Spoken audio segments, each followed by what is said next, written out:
Good afternoon, everybody. We are having with us Dr. Seetharaman, Doha Bank CEO. Dr. Seetharaman, how are you today? Very well, thank you. Dr. Seetharaman, we have been watching very closely everything that is going on in the G20 this weekend, the last weekend in St. Petersburg in Russia.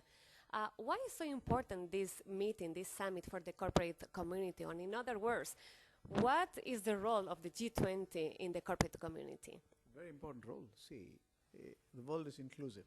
Emerging markets, developed economies, they all have to come together to make sure that we have sustainability in the global growth. That's the very purpose. That is precisely the reason G7 has become G8, G8 has become G20. If you look at the components, 19 countries, or major countries like United States, UK, France, Germany, Italy, again, Saudi Arabia, New Mexico, Brazil, Russia, India, China, etc. All these countries are there. The 20th member is European Union. That comes in rotation. The G20 is also represented by IMF, World Bank, and again, Development Monetary Committee, and to make sure that overall global structural issues, and again, fiscal issues, monetary policy, all these are regularly reviewed and see how this is going to create a global balance, how global growth is going to be created. That's the very purpose of G20, and it has been going on well. Now, Pittsburgh was the latest one. It has achieved some objectives, not fully. Syria was dominating in the whole frame. And again, fiscal consolidation, currency depreciation in the emerging markets were some of the major issues discussed in real substance.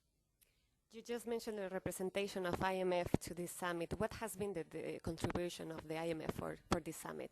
IMF has been warning clearly that emerging markets are now slowing down, and they are also removed the word. Emerging markets are the driving force for the economic engine.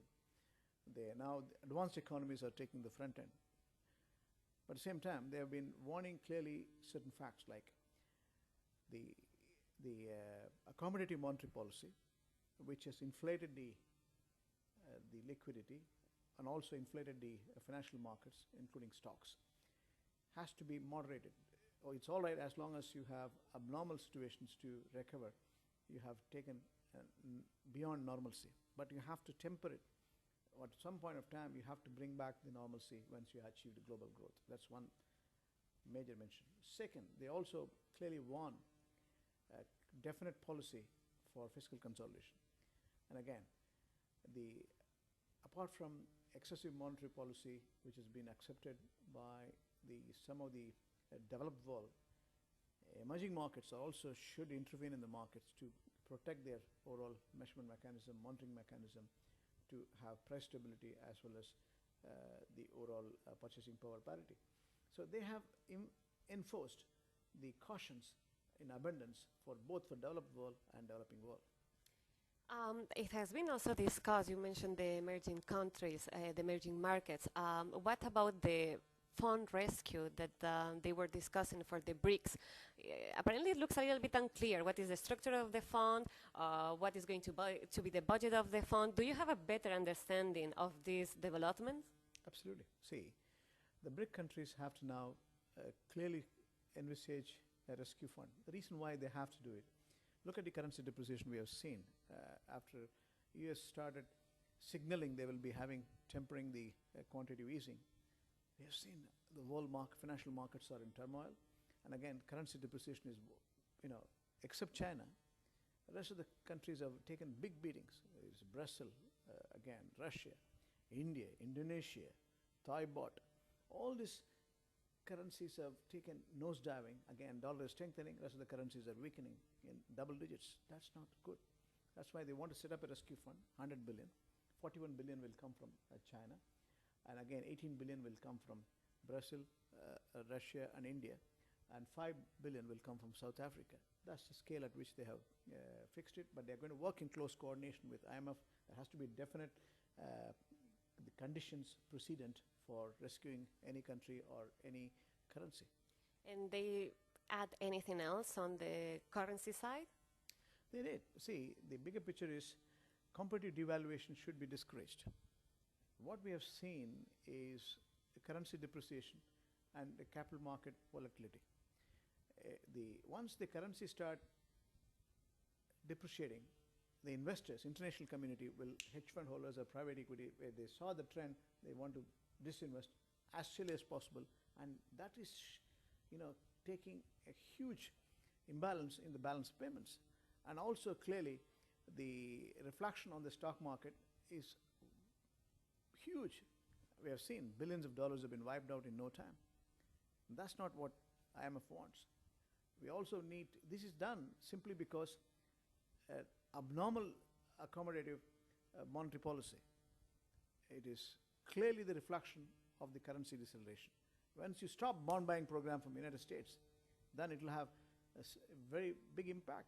So that's why it has to be gradually tempered. It has to be linked with the overall economic momentum, whether it's unemployment or overall purchasing power parity or consumer price inflation. All these factors need to be measured before you're tempering. That's the tapering, if you have to use the word. Both are intertwined. That's the way we have to monetize the whole frame. Otherwise, you will have major mishap in the overall global growth. So what have been the latest development or highlights on the fiscal sustainability, which is very important? It was a key point in this summit. Fiscal consolidation, every country has to go through. See, if you look at one factor is the gross debt to GDP, how much they should accommodate, and how they're going to have fiscal consolidation. How they're going to, do they have short, medium, and long-term strategy? What is the permissible limits?